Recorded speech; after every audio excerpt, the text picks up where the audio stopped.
வைதிக சமயத்தை பின்பற்றும் ஊவேசா சமண காப்பியத்தை வெளியிட்டது தவறு அப்படின்னும், அதற்கு சைவ திருமணமே உதவி செய்தது அதை காட்டிலும் தவறு அப்படின்னும், ஊவேசா பதிப்பித்த சீவக சிந்தாமணி பிழைகள் பல அடங்கிய திருத்தமில்லாத பதிப்பு அப்படின்னும் கண்டன பிரசுரங்கள் பரந்தன. சரியா இருந்த பகுதிகளை கூட தவறு அப்படின்னு சுட்டிக்காட்டி இருந்த பதிவுகளை மறுத்து ஊவேசா பதில் கடிதம் ஒண்ணு எழுதுறாரு. மறுப்பு கடிதத்தை எழுதினதுக்கு அப்புறம் தன்னுடைய நலனை விரும்பக்கூடிய யாரேனும் ஒருவர் ஒரு முறை அதை படித்து பார்த்து பின்னதாக வெளியீடு செய்தால் சரியாக இருக்கும் அப்படின்னு நினைச்சு சாது சேசையர்கிட்ட அதை படிச்சு பார்க்க சொல்லி கொடுக்கிறாரு. கடிதத்தை கையில வாங்கின சாது சேசையர் அதை பிரிச்சு கூட பார்க்காம கிழிச்சு குப்பை தொட்டியில போட்டாரு. அதிர்ந்து போன ஊவேசாவை பார்த்து சேசையர் சொன்ன பதில் இது.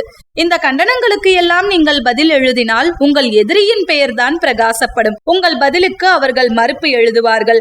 அவர்கள் மறுப்புக்கு நீங்கள் மீண்டும் மறுப்பு எழுத நேரிடும். இப்படியே உங்கள் காலம் வீணாக போய்விடும். இந்த கண்டன போரில் நீங்கள் இறங்காமல் உங்கள் தமிழ் தொண்டை தொடர்ந்து செய்து கொண்டே இருங்கள். தெய்வம் உங்களை பாதுகாக்கும் அப்படின்னு. இனி கண்டனங்களை ஒரு காலமும் கண்டு கொள்ளவே மாட்டேன் அப்படின்னு சொல்லி ஊவேசா சாது சேசையருக்கு வாக்குறுதி கொடுக்கிறாரு. அதுக்கப்புறம் சத்தமே இல்லாம 10 பாட்டு பதிப்புல தன்னுடைய கவனத்தை செலுத்துறாரு. அங்க தமிழ் இலக்கியங்களை எல்லாம் மீட்டெடுத்து தமிழ் மொழி செம்மொழி தகுதியை பெறுவதற்கான தொடர் சான்றாதாரங்களை வெளியிட்டு இன்றளவும் தமிழ் தாத்தா என்ற பெயரோடு வழங்கப்பட்டு வருகிறார். பாரதியார் சொன்ன மாதிரி பொதிகை மலை பிறந்த மொழி வாழ்வறியும் காலமெல்லாம் புலவோர் நாவில் துதி அறிவார், அவர் நெஞ்சின் வாழ்த்தறிவார், இறப்பின்றி துளங்குவார் அப்படின்னே சொல்லணும். நம்ம புதுசா ஒரு காரியத்தை செய்யறப்ப வாய் கூசாம பலரும் நம்மை ஏசுவாங்க. அதுக்கெல்லாம் நம்ம பதில் கொடுத்துக்கிட்டே இருந்தா நிச்சயமா நம்முடைய காலம்தான் வீணாகும். அதை கொஞ்சமும் கண்டுக்கிறாம அடுத்த அடியை நோக்கி நம்ம நகர்றோம் இல்லையா, அந்த நகர்வுலதான் நம்முடைய வெற்றியின் ரகசியமே அடங்கி இருக்கு.